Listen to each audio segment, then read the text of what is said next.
साईं जीएम सैयद 17 जनवरी 1904 ईस्वी ते छंछर जी रात 11:30 वॻे सन में जन्म वरितो। साईं जीएम सैयद जे वालिद सैयद मोहम्मद शाह खे 1 नवंबर 1905 ईस्वी ते 4 वॻे शहीद कयो वियो। साईं जे ख़ानदान में मिल्कियत जी संभाल लाइ को मर्द न हुअण करे सॼी मिल्कियत उन वक़्त जे डिप्टी कलेक्टर मिर्ज़ा कलीच बेग जी कोशिश सां कोर्ट ऑफ वार्ड्स जी संभाल हेठि आई। साईं जीएम सैयद जी शादी 10 अप्रैल 1910 ईस्वी ते ख़मीस जे ॾींहुं 6 सालनि जी ॼमार में भाणोट शहर में सैयद मीर हसन शाह जी न्याणी बीबी मरियम सां थी। 1 जुलाई 1910 ईस्वी ते साईं जीएम सैयद खे सिंधी प्राइमरी स्कूल में दाख़िल कयो वियो। साईं जीएम सैयद जी कुल तइलीम 6 दर्जा सिंधी हुई। उन बैदि 1915 ईस्वी में काज़ी हाशिम मेमण खां फ़ारसी ऐं अरबी सिखी। 1918 ईस्वी में मास्टर हामिद अली हालाई वटि अंग्रेज़ी सिखियो। साईं जीएम सैयद सियासत जी शुरूआत 16 सालनि जी ॼमार में कई। 7, 8 ऐं 9 फरवरी 1920 ईस्वी ते ख़िलाफ़त कॉन्फ्रेंस लाड़काणे में मियां मोहम्मद मुइन खियारवी सां गॾु शिरकत कयाऊं। 17 मार्च 1920 ईस्वी में सन शहर में ख़िलाफ़त कॉन्फ्रेंस मुनक़िद करायाऊं, जंहिं जी सदारत हकीम फ़तेह मोहम्मद सेवाणी कई। 19 मार्च 1920 ईस्वी ते तुर्कनि सां थियल नाइंसाफ़ियुनि ख़िलाफ़ सन शहर में मुकमल हड़ताल करायाऊं ऐं तुर्कनि लाइ चंदो गॾु कयाऊं।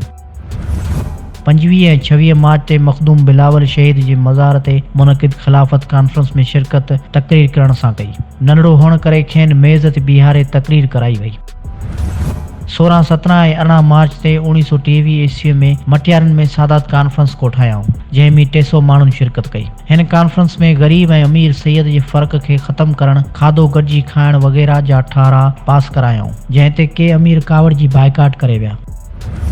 1 ऐं 2 नवंबर 1923 ईस्वी में डिगड़ीअ में सादात कॉन्फ्रेंस में शिरकत कयाऊं। 16 ऐं 17 दिसंबर 1924 ईस्वी ते हैदराबाद में सिंध तइलीमी कॉन्फ्रेंस में शिरकत कयाऊं। 1925 में साईं जीएम सैयद तालके लोकल बोर्ड मांझनि जो सदर ऐं कराची लोकल बोर्ड जो नायब सदर चूंडियो वियो। 1926 ईस्वी में सन शहर में शाह हैदर सनाई जे उर्स जे मौक़े ते अदबी कॉन्फ्रेंस कोठाइण जो बुनियाद विधाई। हैदर शाह सनाई साईं जीएम सैयद जो 14हों ॾाॾो हो, जंहिं सिंध जी आज़ादी लाइ जदोजहद कई ऐं मखदूम बिलावल शहीद जे ख़्यालनि जो पोइलॻ हो।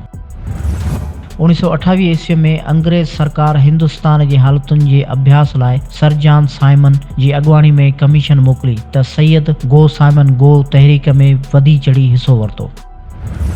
1928 ईस्वी में सिंध जे बम्बई खां आज़ादी जी तहरीक हली त साईं उन में अहम किरदारु अदा कयो। 1928 ईस्वी में साइमन कमीशन हिकु सूबाई कमेटी सर शाहनवाज़ भुट्टे जी सदारत हेठि मुक़ररु कई त सर शाहनवाज़ भुट्टे सिंध जी बम्बई खां आज़ादी ख़िलाफ़ राय ॾिनी त साईं जीएम सैयद सां इख़्तिलाफ़ थी विया। 1928 ईस्वी में साईं जीएम सैयद ज़िले लोकल बोर्ड जी जुमली कमेटी में हिसो वरितो। आफ़ीसरनि ऐं अमले जे अदम सहकार ऐं रंडकुन हूंदे ज़िले जे तामीरी कमनि में हिसो वरिताईं। कराची म्यूनिसिपल जे गार्डन कमेटी ऐं म्यूज़ियम कमेटी जे मेंबर तौरु कमु कयाऊं। सिंध सेंट्रल कोऑपरेटिव सोसाइटियुनि जहिड़ोकि क्रेडिट सोसाइटी, सैयद सोसाइटी ऐं सेल सोसाइटी में मलीर जे आबादगारनि खे संदनि माली मुश्किलातुनि मां कढण लाइ कमु कयाऊं। कराची ज़िले जी ॻोठ सुधार हलचल जो पैगाम ॻोठ ॻोठ पहुचायाऊं। कराची ज़िले जे ज़मींदार ऐं आबादगार एसोसिएशन जे सेक्रेटरी तौरु कमु कयाऊं। थियोसाफिकल सोसाइटी जे मुख़्तलिफ़ ब्रांचुनि जहिड़ोकि यूथ लीग, एसओडी सेक्शन ऐं कॉमेनरी में कमु कयाऊं। कराची ज़िले कोऑपरेटिव इंस्टीट्यूट जमशेद मेहता जी चेयरमैनशिप में कमु करायाऊं। उन जे सेक्रेटरी तौरु ज़िले में कोऑपरेटिव तहरीक जो पैगाम पहुचायाऊं ऐं इक़्तिसादी सर्वे करायाऊं। सिंध में बम्बई कोऑपरेटिव इंस्टीट्यूशन में मेंबर तौरु कमु कयाऊं। सिंध में दरसी बोर्ड ते मेंबर तौरु सालनि जा साल कमु कयाऊं। कांग्रेस कमेटी सिंध जे सदर तौरु बि कमु कयाऊं। सिंध मोहम्मदन एसोसिएशन में मेंबर तौरु कमु कयाऊं। मुस्लिम जेम खाना कराची जे मेंबर तौरु बि कमु कयूं। शाह लतीफ़ जे मेले ते अदबी ऐं सक़ाफ़ती कॉन्फ्रेंस कोठाइण लाइ सैयद मीरान मोहम्मद शाह सां गॾु कमु कयाऊं। सन ऐं भिट शाह में कॉन्फ्रेंसूं सॾाए शाह लतीफ़ जे फ़िक्र खे नओं रंग ऐं इनक़लाबी रूप ॾिनाऊं। 1929 ईस्वीअ में कराची ॻोठ सुधार हलचल लाइ तजवीज़ूं तयारु कराए 1 अप्रैल खां ज़िले जे ॿाराड़ियुनि जे गश्त शुरू कयाऊं। साईं जीएम सैयद 1930 ईस्वी में सिंध जी तारीख़ में पहिरियों भेरो मीरपुर ख़ास में सिंध हारी कमेटी जो बुनियादु विधो, जंहिंजो सदर जमशेद मेहता नसरवांजी थियो ऐं पाण उन जो सेक्रेटरी थियो। हिन कॉन्फ्रेंस में प्रिंसिपाल गोखले, ॼेठमल परसराम ऐं ॿियनि शिरकत कई।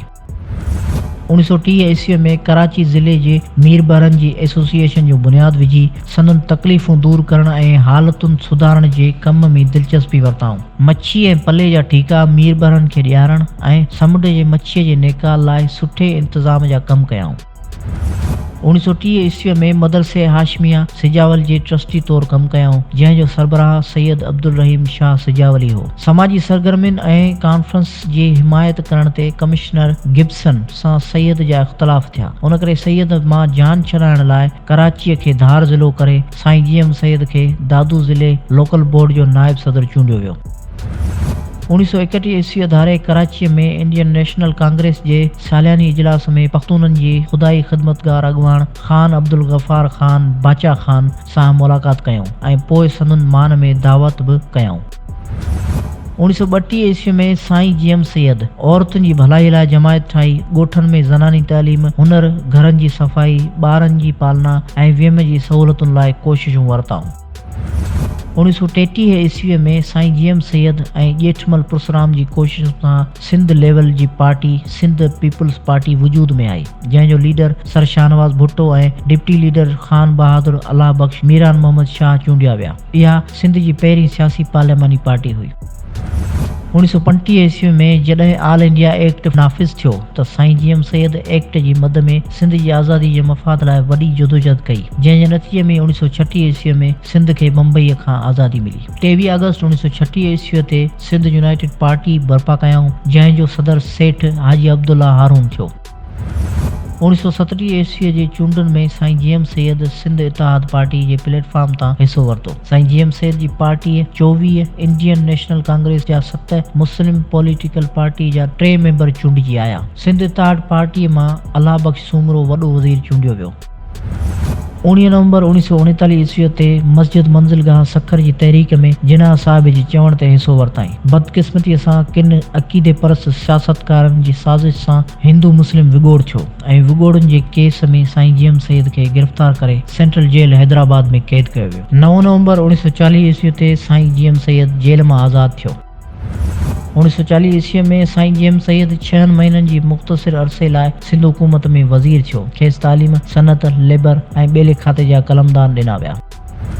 सिंध यूनिवर्सिटीअ लाइ कमीशन क़ाइमु करायाऊं, जंहिंजा मीरान मोहम्मद शाह, अलामा आई काज़ी ऐं ॿिया मेंबर हुआ, जिन हिंदुस्तान ऐं यूरोप जा दौरा करे यूनिवर्सिटीअ जे क़याम लाइ रिपोर्ट तयारु कई। सिंधी अदब लाइ मरकज़ी सलाहकार बोर्ड क़ाइमु करायाऊं, जंहिं अॻिते हली सिंधी अदबी बोर्ड जी शिकिल इख़्तियार कई। सेकेंडरी एजुकेशन खे ज़ोर वठण लाइ कमेटी मुक़ररु कयाऊं, जंहिं अॻिते हली सेकेंडरी एजुकेशन बोर्ड ऐं सिंध टेक्स्ट बोर्ड जी सूरत इख़्तियार कई। सभिनी स्कूलनि में सिंधी ॿोली लाज़मी मज़मून तौर पढ़ाइण जो हुकुम जारी कयाऊं।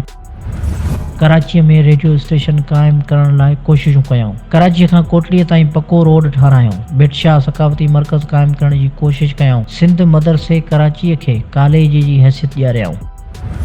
1940 ईस्वी में साईं जीएम सैयद खे मुस्लिम लीग ऑर्गेनाइज़िंग कमेटी सिंध जो चेयरमैन मुक़ररु कयो वियो। पाण मुस्लिम लीग जी मेंबरशिप 6000 मां वधाए 3 लख कयाऊं ऐं नयूं शाखूं पिणु क़ाइमु करायाऊं।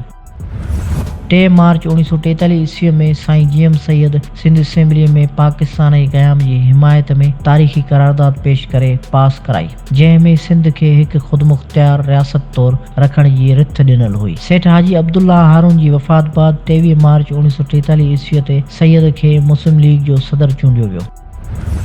1943 ईस्वी जे आख़िर में ऑल इंडिया मुस्लिम लीग जे इजलास जी इस्तक़बालिया कमेटीअ जो सदर तौर इंतज़ाम कारी कयाऊं। इजलास जी सदारत मोहम्मद अली जिन्ना कई। इजलास में तक़रीर दौरान साईं जीएम सैयद सिंध जी पुराणी पस मंज़र तौर सिंधु देश जी सरज़मीन जो नालो इस्तेमालु कयो। 1944 ईस्वी में साईं जीएम सैयद जा सर ग़ुलाम हुसैन हिदायतुल्लाह जी वज़ारत सां इख़्तिलाफ़ थी पिया। 25 जुलाई 1944 ईस्वी ते लाहौर में मोहम्मद अली जिन्ना सां साईं जीएम सैयद हिकु वफ़द वठी मुलाक़ात कई ऐं सिंध जे मसइलनि में मुदाख़लत न करण जो चयो, जंहिं ते सैयद ऐं जिन्ना में तल्ख़ कलामी थी। 3 ऐं 4 जून 1945 ईस्वी ते मुस्लिम लीग सिंध जे चूंडनि में मोहम्मद अली जिन्ना जी मुख़ालिफ़त जे बावजूदु साईं जीएम सैयद सदर चूंडिजी आयो। 25 जून 1945 ईस्वी में वाइसराय लॉर्ड वेविल शिमला में हिंदुस्तान जो आइन ठाहिण लाइ हिकु कॉन्फ्रेंस कोठाई, जंहिं में साईं GM सैयद सिंध जी नुमाइंदगी कई। उन में जिना मुसलमाननि जी नुमाइंदा जमायत मुस्लिम लीग खे तस्लीम करण जो मुतालबो रखण सां गॾु इहो मुतालबो कयो त कांग्रेस जे कंहिं बि मुस्लिम अॻुवाण खे उन में हिसो न मिलणु घुरिजे, जंहिं ते सैयद जिना जी राय खे मौज़ून चई खेसि राय वापसि वठण जो मशवरो ॾिनो, जंहिं ते जिना कावड़ जी रस्ता धार करण जो चिता ॾींदे चयो त सैयद हाणे तुंहिंजो रवैयो बर्दाश्त खां ॿाहिरि थी चुको आहे, बहितर आहे त पाण खे जुदा थियणु घुरिजे। 25 जून 1945 ईस्वीअ ते all India Muslim League working committee जी गॾिजाणी में सूबाई मुस्लिम लीगनि जा इख़्तियार घटाए मरकज़ी ऑल इंडिया लीग खे वधीक इख़्तियार ॾिना, जंहिं ते सैयद मुखालफ़त कई ऐं उन खे सूबाई हक़ ख़ुद इरादियत ख़िलाफ़ कोठियो। 14 अक्टूबर 1945 ईस्वीअ ते सिंध सूबाई मुस्लिम लीग काउंसिल 18 पास करे मरकज़ी मुस्लिम लीग खे अपील कई त सूबाई चूंडुनि वारियूं टिकेटूं सूबाई लीग जे चवण ते ॾिनियूं वञनि, जंहिं ते हिकु दफ़ो ॿीहर जिना ऐं सैयद विच में सख़्त इख़्तिलाफ़ थिया। 26 दिसंबर 1945 ईस्वीअ ते Syed all India Muslim League working committee ऐं कमेटी ऑफ इलेक्शन तां इस्तीफ़ा ॾिनी ऐं मुस्लिम लीग पारां इलेक्शन लाइ ॾिनल टिकेट बि वापसि कई वई। उन्हनि चूंडुनि में 21 जनवरी 1946 ईस्वीअ में सिंध असेंबलीअ में साईं GM सैयद जे ग्रुप जा 7 मेंबर चूंडिजी आया।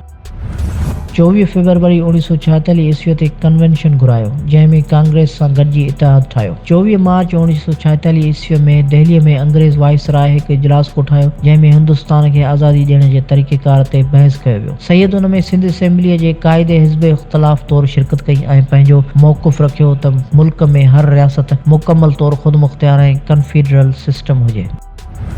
9 दिसंबर 1946 ईस्वी ते ॿीहर सिंध असेंबलीअ जूं चूंडूं थियूं। मुस्लिम लीग चूंडुनि में सख़्त धांधली कराई, साईं GM सैयद खे हारायो। साईं चूंडुनि खे इलेक्शन ट्रिब्यूनल में चैलेंज कयो, जंहिं जो नतीजो क़याम पाकिस्तान बाद 14 फरवरी 1949 ईस्वीअ ते निकितो ऐं मुख़ालिफ़ उम्मीदवार काज़ी मोहम्मद अकबर खे 6 सालनि लाइ नाअहल करार ॾिनो वियो ऐं खाइस 8000 रुपया जुर्मानो भरायो वियो ऐं साईं GM सैयद खे कामयाब करार ॾिनो वियो।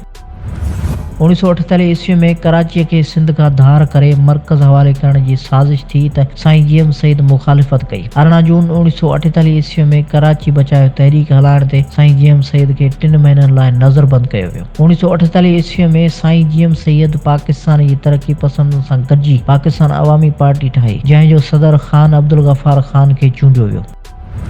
1953 ईस्वी वारी इलेक्शन में साईं GM सैयद जे सिंध मुतहिदा महाज़ सिंध असेंबली जी चूंडुनि में हिसो वरितो, जंहिं में सैयद समेत 7 ॼणा कामयाब थी मुखालिफ़ धुर में वेठा।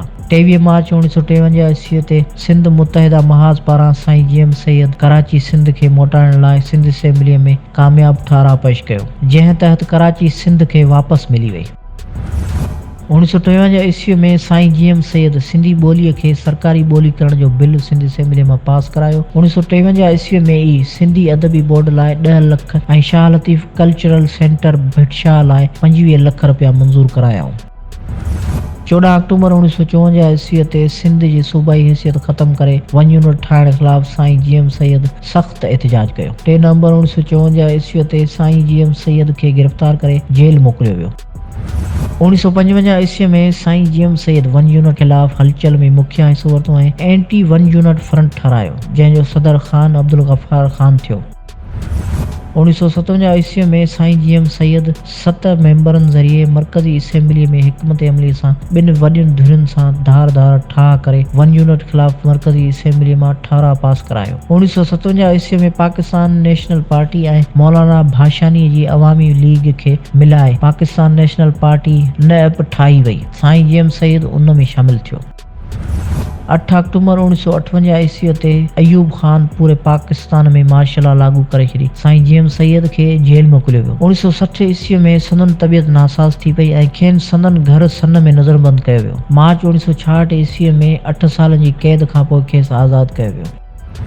18 अप्रैल 1966 ईस्वी ते बज़्म सूफ़िया सिंध जो बुनियादु विधो। 23 जून 1966 ईस्वी ते साईं GM सैयद आली शिराज़ी जे मेले ते ठट्टे में पहिरीं कल्चरल कॉन्फ्रेंस कोठायूं। 7 जुलाई 1967 ईस्वी ते साईं GM सैयद खे वरी गिरफ़्तार करे सन शहर में नज़रबंद कयो वियो। 1 मार्च 1969 ईस्वी ते साईं GM सैयद खे आज़ादु कयो वियो। 9 मार्च 1969 ईस्वी ते साईं हिक नई सियासी पार्टी सिंध मुत्तहिदा महाज जो हैदराबाद में बुनियाद विधो। 10 अगस्त 1969 ईस्वी ते शेख मुजीब रहमान खे इंटरकॉन्टिनेंटल कराची वारे होटल में आजियाणो ॾिनो। 5 अक्टूबर 1969 ईस्वी ते सैयद बलोचिस्तान मुत्तहिदा महाज जी ऑफिस कोयटा जो इफ्तिताह कयो।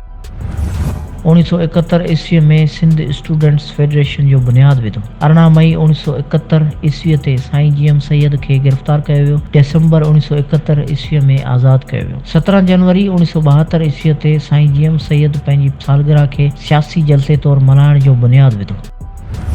31 मार्च 1972 ईस्वी ते सिंध यूनिवर्सिटी जामशोरो में जलसे आम में पाण सिंधु देश जी आज़ादी जी जदोजहद शुरू करण जो ऐलान कयो। 18 जुलाई 1972 ईस्वी ते हैदर मंज़िल कराची ते प्रेस कॉन्फ्रेंस कोठाए सिंध जे दौरे जो प्रोग्राम पधिरो कयो। 1 अगस्त 1972 ईस्वी खां साईं जीएम सैयद ठटे में सैयद कादर ॾिनी शाह, मीरपुर बठोरो में सैयद फिदा हुसैन शाह ऐं सिजावल क्लब में जलसनि खे ख़िताब करे सिंध जो दौरो शुरू कयो। 2 अगस्त 1972 ईस्वी ते मातली तलार खां पोइ हैदराबाद मुस्लिम साइंस कॉलेज में आम जलसनि खे ख़िताब कयो। उन्हनि ॾींहनि में साईं जीएम सैयद जे जलसे ते बम उछलायो वियो, जंहिं में दोस्त मोहम्मद पराचा शहीद थियो, गुल मोहम्मद खत्री, मोहम्मद उमर शोरो ऐं ॿिया केतिराई शहरी ऐं कारकुन ज़ख़्मी थिया हुआ। 3 अगस्त 1972 ईस्वी ते साईं जीएम सैयद हैदराबाद में टंडे जाम टंडे अलायार में अवामी मेड़ाकनि खे ख़िताब कयो ऐं पोइ सचाई मंज़िल मीरपुर ख़ास में पिणु ख़िताब कयो। उन दौरान टंडे जाम ऐं ॿियनि हंधनि ते ॿोलीअ जे फ़सादनि में शहीद थियलनि जी उज़ुरख़्वाही पिणु कई। 4 अगस्त 1972 ईस्वी ते साईं जीएम सैयद सांगण ऐं नवाबशाह में वॾनि मेड़ाकनि खे ख़िताब कयो। 5 अगस्त खां 7 अगस्त ताईं सकरंड, मोरे, नौशेरे, हिंगोरजा, अता मोहम्मद लुंड जे ॻोठ खैरपुर ऐं सखर जलसनि खे ख़िताब करे सन शहर वापसि आया। 8 अगस्त 1972 ईस्वी ते साईं जीएम सैयद खे सन शहर में नज़रबंद करे वधीक सिंध में गश्त करण खां रोकियो वियो। 17 जनवरी 1986 ईस्वी ते साईं जीएम सैयद सन शहर में पंहिंजी सालगिरह जो तमामु वॾो जलसो कयो, जंहिं में ख़ान अब्दुल गफ़ार ख़ान ख़ासि महिमान तौरु शिरकत कई। 2 जुलाई 1987 ईस्वी ते साईं जीएम सैयद हुकूमत जी ख़ासि इजाज़त सां पंहिंजे सियासी उस्ताद ख़ान अब्दुल गफ़ार ख़ान जे मिज़ाज पुरसीअ लाइ दहली रवाना थिया। दिसंबर 1987 ईस्वी में सैयद सिंध जे दौरे जी ॿीहर शुरूआत कई, पर खेसि सुतत ई 12 दिसंबर 1987 ईस्वी ते मुमताज़ अली भुट्टे जे घरां मीरपुर भुट्टो मां गिरफ़्तार करे कराचीअ में आणे नज़रबंद कयो वियो। 1988 ईस्वी में साईं जीएम सैयद खे आज़ादु कयो वियो। 1 मई 1988 ईस्वी ते सैयद सिंध क़ौमी इतिहाद जुड़ायो, जंहिं जो सदर रईस अब्दुल हमीद ख़ान जतोई मुक़ररु थियो। साईं जीएम सैयद 1 अक्टूबर 1989 ईस्वी ते सिंध जे 5 ज़िलनि जे दौरे ते रवाना थिया। साईं जीएम सैयद खे 10 दिसंबर 1989 ईस्वी ते जैकबाद खां अॻियां बलोचिस्तान बॉर्डर वटि गिरफ़्तार कयो वियो, पोइ खेनि 1990 ईस्वी में आज़ादु कयो वियो।